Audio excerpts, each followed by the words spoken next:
Good morning. Bonjour. Comment ça va? Et toi? Ça va bien. Ni hao. Hola. Ohio. Bienvenue. Wan Ying. Bienvenidos. Yokoso. And welcome. Welcome to another exciting episode of Gem Hunter Stories. My name is Barry B. Mixon, and I am a gemological storyteller. And each and every week, I have the distinct honor and pleasure of coming into your home and taking you on a journey. The places you've never been before, to hear stories you've never heard before. Each week, I get the magnificent opportunity to take you on a mental, physical, spiritual, and visual adventure into the art, science, history, and magic of gemstones, precious metals, and fine jewelry.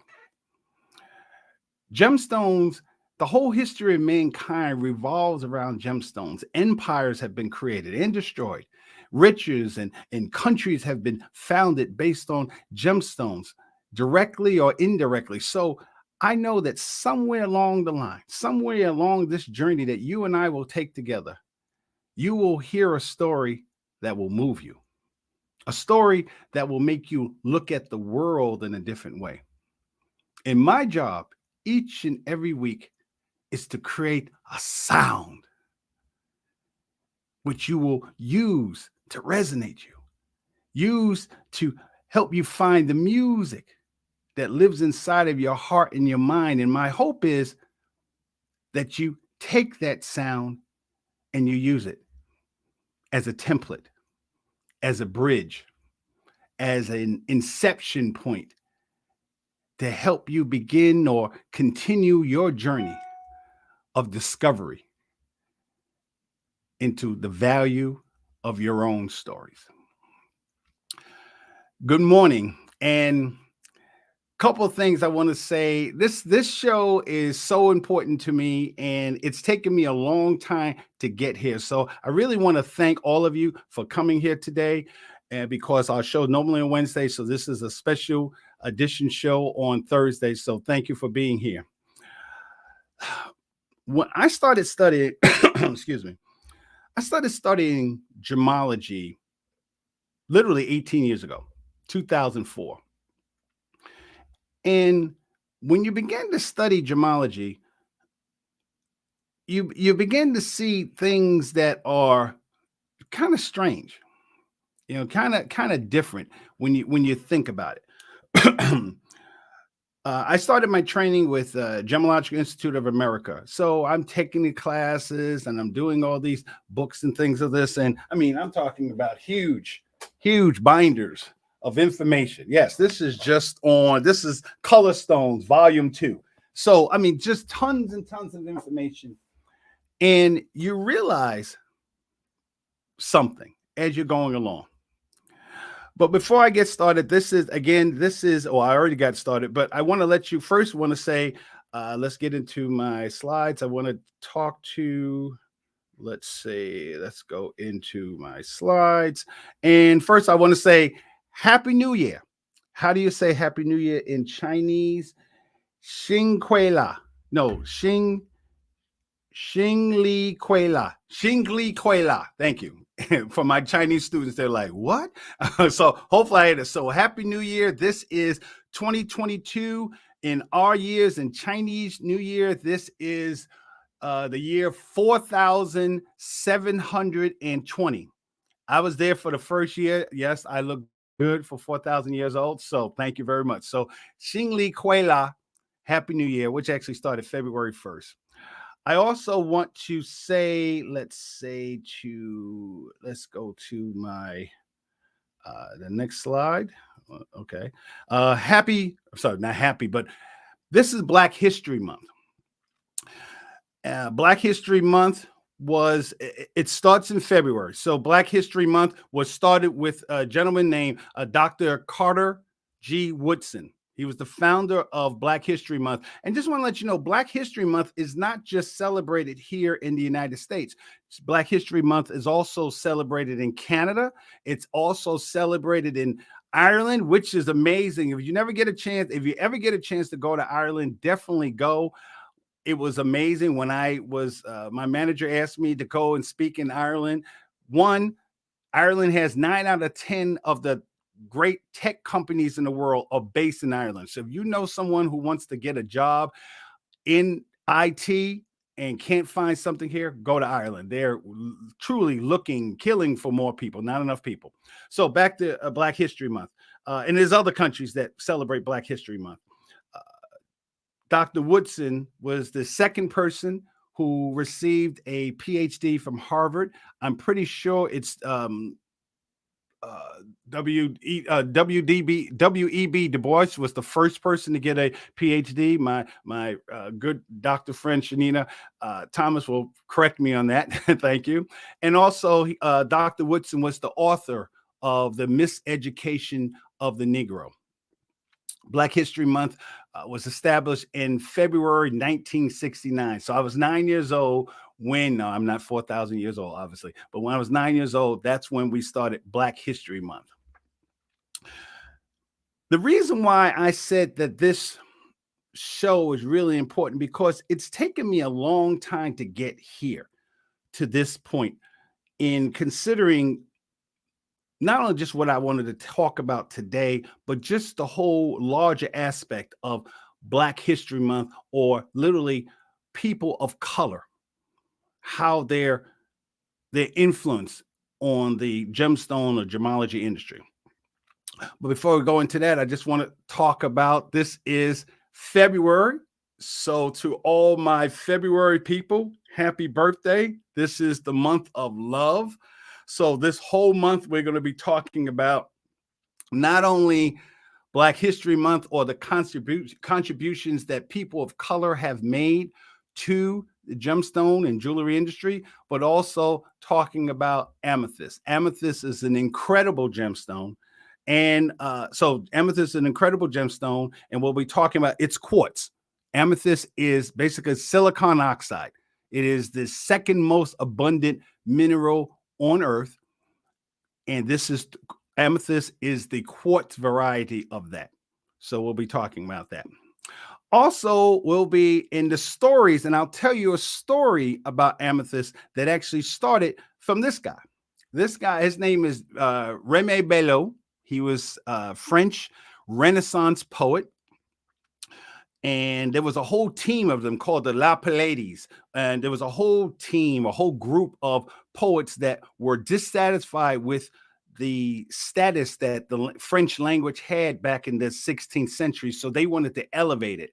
So one of the things that Remy Belleau did was take the thoughts and the concepts of gemology or lapidary. So he took medieval lapidary, 12th, 13th, 14th centuries, and he brought it to the 16th century. Literally, if I can find the book, I am translating his book. This is a guy 600 years old. This is the book.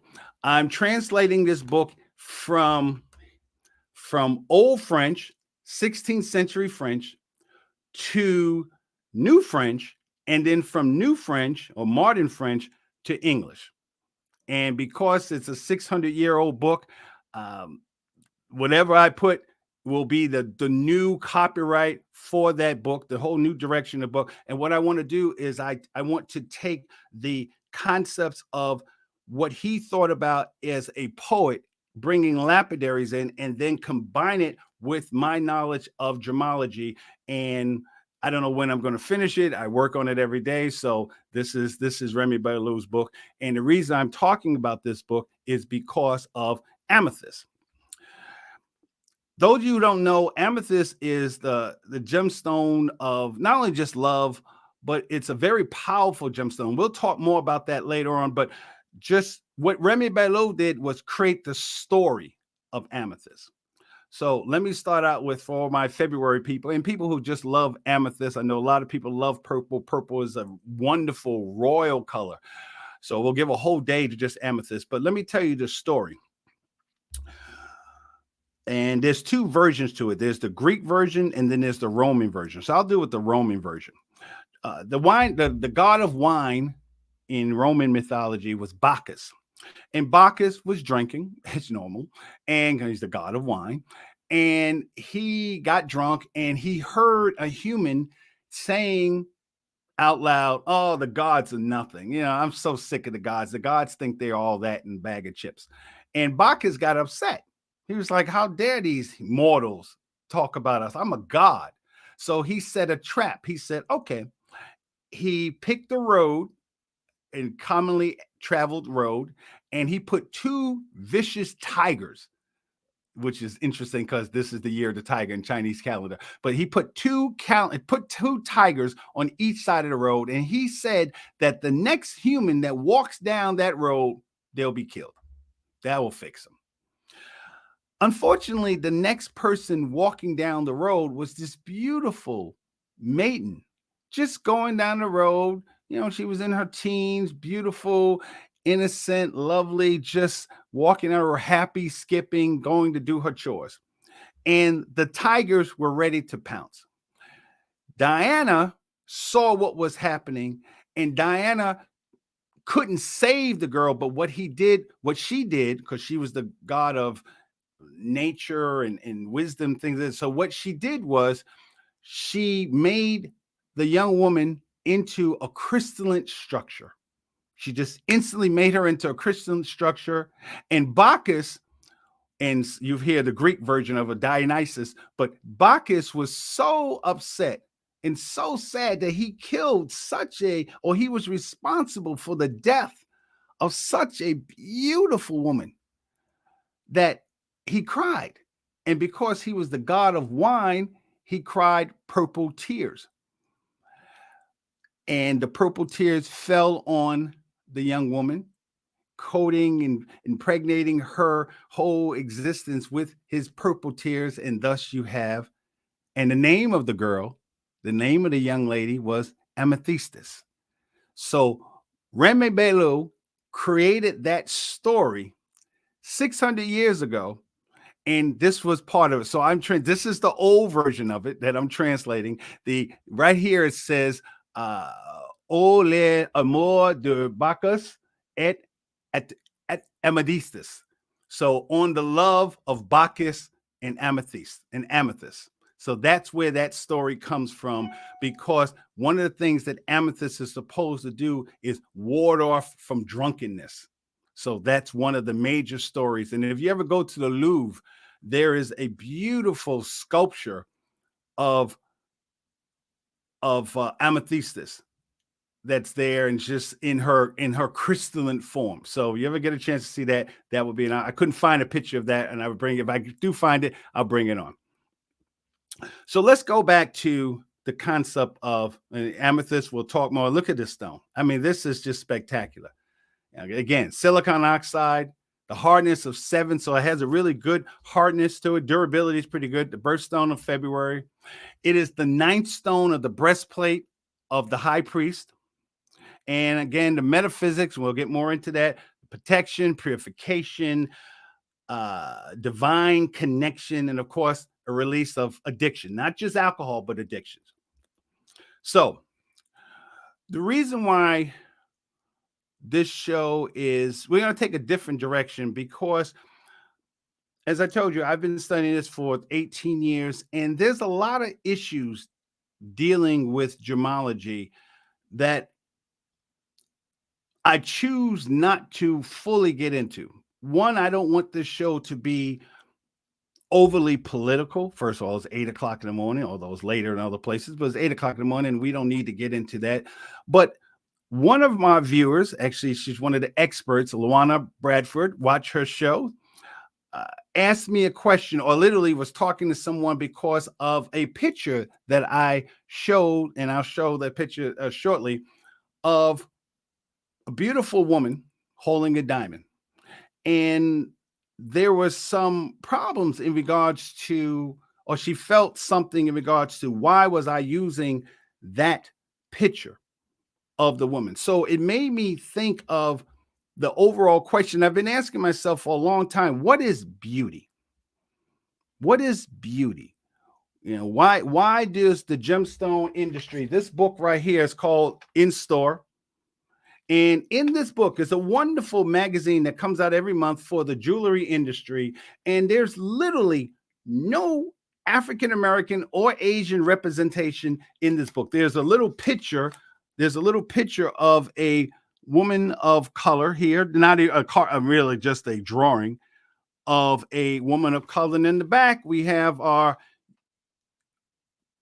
woman of color that could be Hispanic, could be African American, whatever. But other than that, there's very little representation of people of color in the jewelry industry. And when I was studying this, I found that fascinating because how is it that the whole history of mankind, as I said in my opening, revolves around gemstones and precious metals, and yet the people who had literally a hand in creating it, a hand in digging it, are very rarely represented. When you study those books that I showed you, when you study those books, there's always a picture of, here's the white guy or white person, usually it's white men. You see the gemstone, of course. You'll see the horse or the mule, and then you'll see the person of color.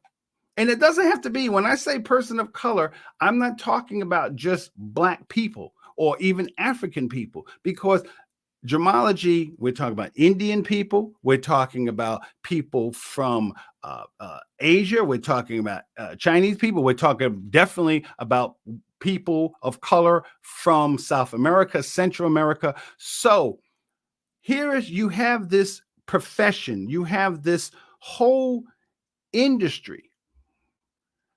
And yet the people who actually dug it up, who do the mining, who does the cutting, those people 9 times out of 10 are not represented.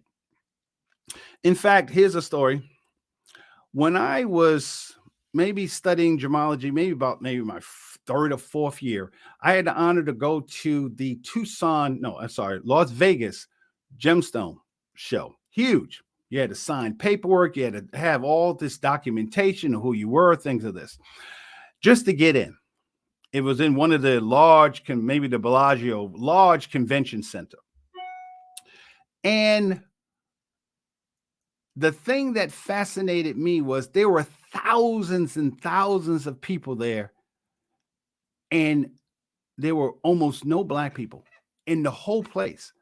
I was there for 2 days, and of all those thousands of people there, I saw exactly 5 people of color, and 3 of them were maintenance.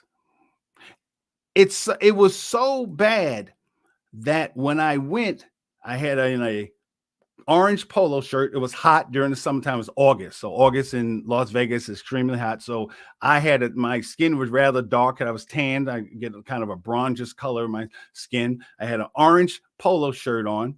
And this man comes up to me and literally takes his hand and touches my shoulder, my arm. And I was like, "What are you doing?" And he was like, "Oh my God, I'm so sorry. I'm so sorry. I thought I thought that was just a tan." And I just thought to myself, wow, it is so unbelievable in your mind to see a person of color in this event, in this conference, in this convention, that you thought that if that guy is dark, he has to be a white person with a really good tan. And that affected me. I thought about that for a long time, but my problem was I didn't know how to say it. I didn't know how to say it in a way where it was not, one, biting the hand that feeds me, because I'm still in gemology. I'm still studying it, 1. 2, gemology is like, gemology is a drug. Gemstones are drugs. Gold, you think people love gold here in the United States. In India and China, gold is part of their culture. In India, people are still getting women still had to provide dowries to get married. Most of the time, lots of times that's with gold. So there's a whole relationship with gold. And of course, many of the people in the industry are either from Asian or Indian descent. So as an African American, I didn't know how to, and a person of color, I didn't know how to speak about that in a way that wasn't confrontational. So when Luana basically asked the question, what is, or made me think of the question, I started thinking, what is beauty? What is beauty? Yesterday, this was my scene outside my window. And I thought when I first saw it, I said, oh, wow, it's so beautiful. I looked at the way the water, I was going to originally have a video, but it doesn't take over. I was literally, the water was lapping against the shore. It looked like a kind of a neutral colored slushy. It was just slow and it was romantic. The icicles on the trees, the snow, you can hear the wind blowing. And I thought to myself, yeah, that's beautiful now. But when I was out there in it 29 years ago, it wasn't beautiful at all. It was horrible. It was one of the worst experiences of my life. I became homeless really in the winter of 1992. So I literally remember a day just like this, and I was outside. So that got me thinking about that, how beauty is relative. Beauty is relative. It all depends on where you're standing. It's like Einstein's theory, E equals mc squared. His theory of special relativity talks about where you are. Everything is relative. Time, space, motion, light is relative based on where the observer is standing. That is his great. So I can add, or you can add beauty to that. Beauty is relative.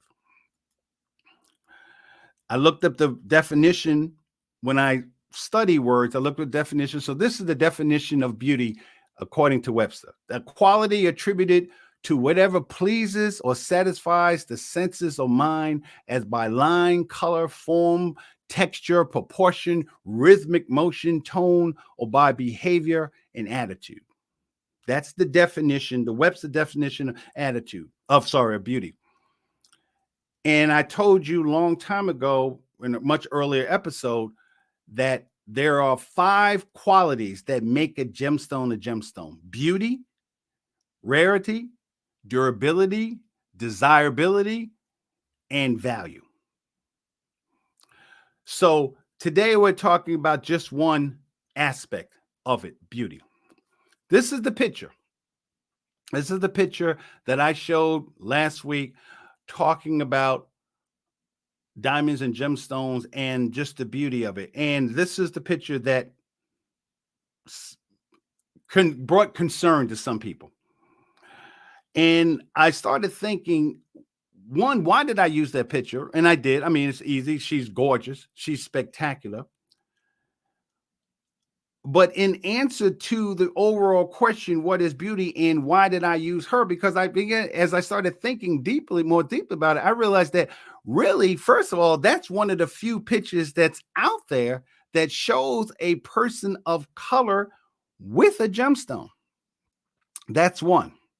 2, and maybe this was subliminal, the reason why I picked her, the reason why I personally didn't have a problem with using her picture was more subliminal.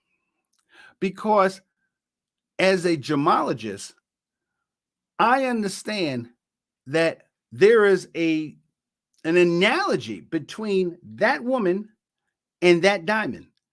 And that analogy is neither one of them looks the way you see them right now. There's not a woman on this channel right now who does not understand that that woman has been perfectly made up. And I'm a man, but I've been around women long enough to understand. Look at her arched eyebrows. Look at the way the light is hitting her face and her nose. Look at the shading on her cheeks, her lipstick, her eyeshadow, the different shades of color. And now look at that diamond. That diamond did not come out of the ground looking like that. So the only similarities between that woman and that diamond, which is the reason why I picked it, was because that diamond is from Nambia, and that woman of color is also from Nambia. And the thing that brings them both together is the fact that both of them have been treated. Let me bring it back. That both of them have been treated. They had to do something to maximize their beauty. So, which made me ask the question to myself, and I'm going to ask you, when does a diamond become a diamond? Is it when it's still in the ground? Or does it only become a diamond once it's been treated? So let's create that bridge. When is a woman or a person beautiful? Is it when she just wakes up in the morning? Is she beautiful based on all the other qualities that she has on top of her physical looks? Or it's only after she does her makeup? When does a woman become a woman? When does a woman have value? When does a woman have value? So that's what we're gonna follow on today. When does a woman have value? And before we go on a break, I want to leave you with this thought. I want you to start thinking about it, because this is a major principle in the field of gemology. This is not only just gemology, but in appraising a gemstone. And it's called, and I said this to you before, but I wanted to print it out and let you see it. The principle of progression and regression, which says that value of a property placed in the context of either higher or lesser value properties will increase or decrease respectively by the association. I won't read it again. You can read it. But what that means is, if you have a diamond ring, a 1 carat diamond ring, if you take that diamond ring and put it into a blue Tiffany box, it will have a certain value. It would have an increased value. If you take that same ring and put it in a flea market, or you put it in Sam's Club, the same ring will take on a decreased value because of where it is. So I'm going to leave you with that thought, let you kind of marinate on that thought, and I'll see you after we finish paying some bills.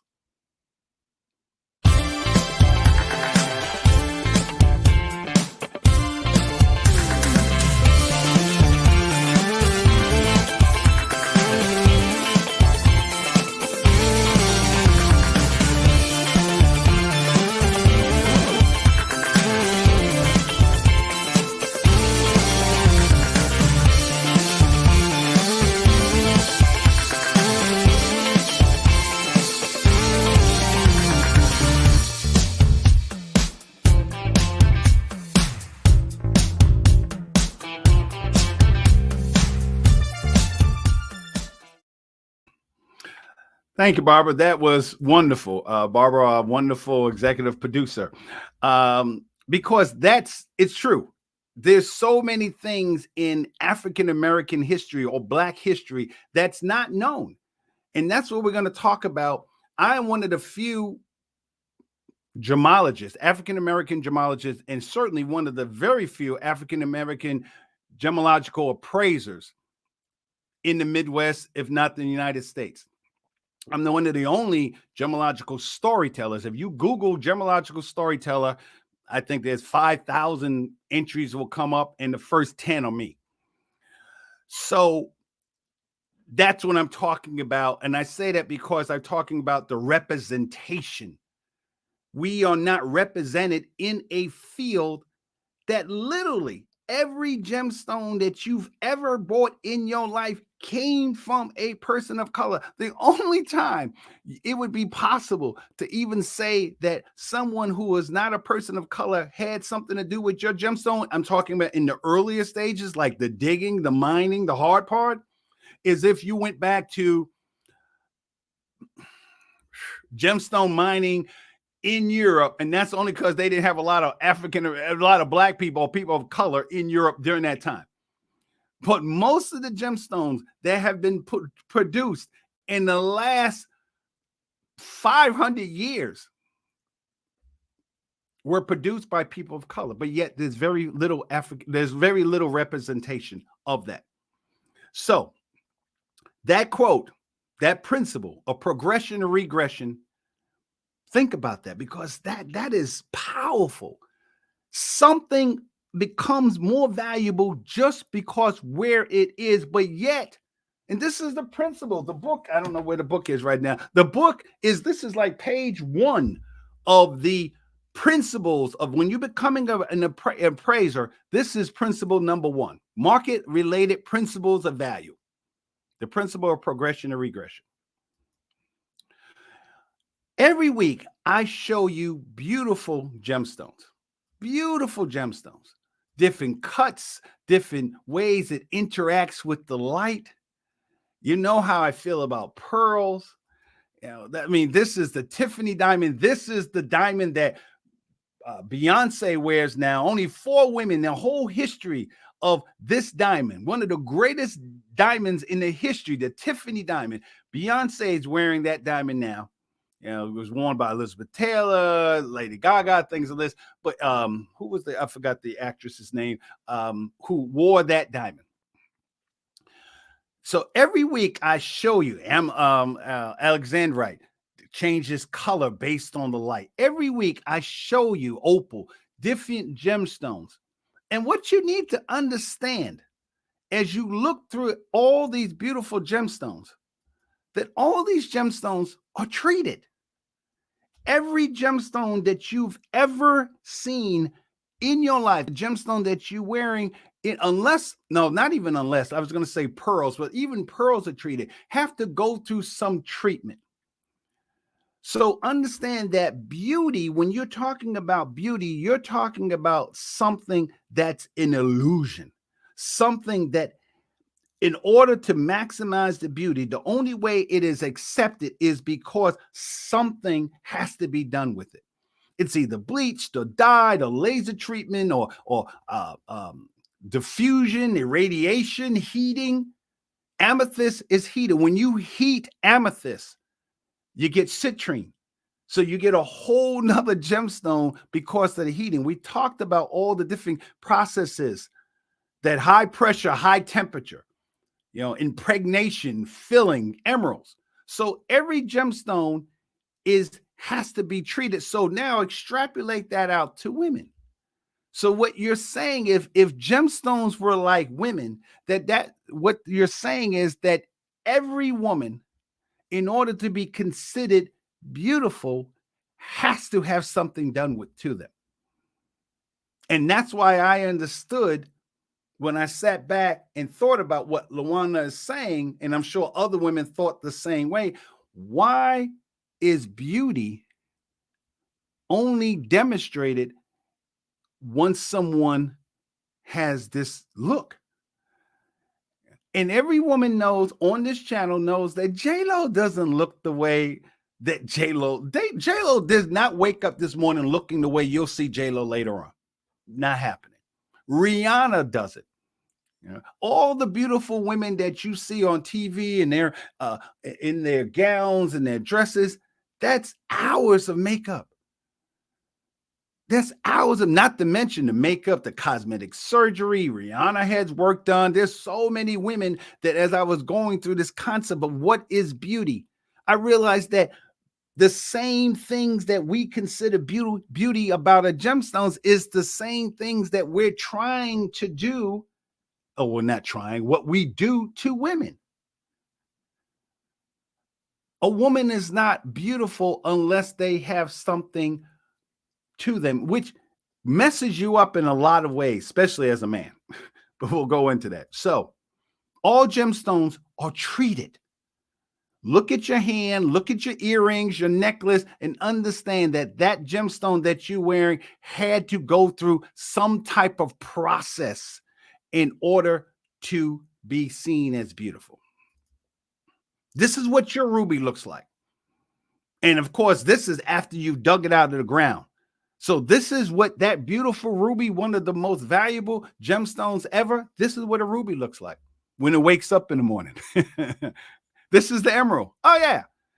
Tell me, if you saw that walking down the street, would you know that that was an emerald? If you saw, excuse me, your child playing with that in the park and you, mommy, look at this green stone, would you say, oh, that's beautiful, honey? That's an emerald? No, you wouldn't. There's your sapphires. There are your sapphires. And if you did not know the shape of this sapphire, why it looks like that, what is the chemical composition of that, how did that sapphire become that sapphire, you would just say, oh, this is pretty. Maybe. These are your diamonds. These are your diamonds. This is what a diamond looks like when it comes out of the ground, when it's dug up. After 600 million years it took to make this. In order to become that to this, it had to be fashioned. It had to be cut. It had to be treated. It just doesn't go. It doesn't just go wait and just go from this to this. So again, here's your yellow diamond. This is your Tiffany diamond. Did you see that diamond? When you looked at this yellow diamond on the right side, did you see this color? Did you see this becoming this? Somebody did. But that's what we do to women. We see women like this, the ones who are maybe not wearing makeup, or the ones who don't have their hair done or had some type of treatment done, and they're saying, oh, well, we say all the time, oh, she's ugly, or she's not attractive, or we're not going to hire her because she doesn't look like this. That's what we do. And as a man, I'm certainly a victim of that. My mother told me as I was growing up, there wasn't a lot of, we're talking about African-American history. There wasn't a lot of, when I'm 61 years old. And when I was growing up, there wasn't a lot of Black people on TV. So my mother would tell me that that beauty was light skin. If you had light skin, you were beautiful. And I grew up thinking that. One, that's what my mother said. And two, it was reinforced by what I saw on television. So what did I do? I married a woman, light skin, green eyes, gorgeous, gorgeous. I didn't ask about anything else. I didn't look at any of her other qualities. All I knew was that she was beautiful. I didn't see this part of her. I didn't even ask. I just saw that, oh my God, she's gorgeous. Okay. Here's your red diamond. Extremely rare. Extremely rare. And that diamond came from a molecular process that the heat and the temperature is so high, it literally alters the structure of it, creating this red diamond. Extremely rare. But you didn't know. If you didn't know what that was, you wouldn't understand the value of it. If you didn't understand the story of what makes that gemstone, that diamond, that red diamond different than a red spinel, than a ruby, than a tourmaline, than all the other color red stone. So literally you have to understand the story of it to understand the value of it. And that's what is missing. So when we ask the question, blue diamond, when we ask the question, so of what is beauty, you have to understand that every gemstone is treated. So if you're thinking beauty is a gemstone, then what you're doing is you're literally looking at an altered image. You're looking at your concept of beauty is not real because you're not looking at anything else other than the visual. And you're not even thinking about how did that gemstone become what you're seeing. When does a diamond become a diamond? What is beauty? Here we go. Is she beautiful? Yes, she is beautiful. But what does she look like before the lighting? Those of you who do content creating, you got lights all around you. You have lights all around. In fact, this light just went off. So this is light on, this is light off, this is light on. So imagine the lights, all the treatment, the process, her makeup, all the things that had to happen in order to make this woman. Then I say, oh my God, she's gorgeous.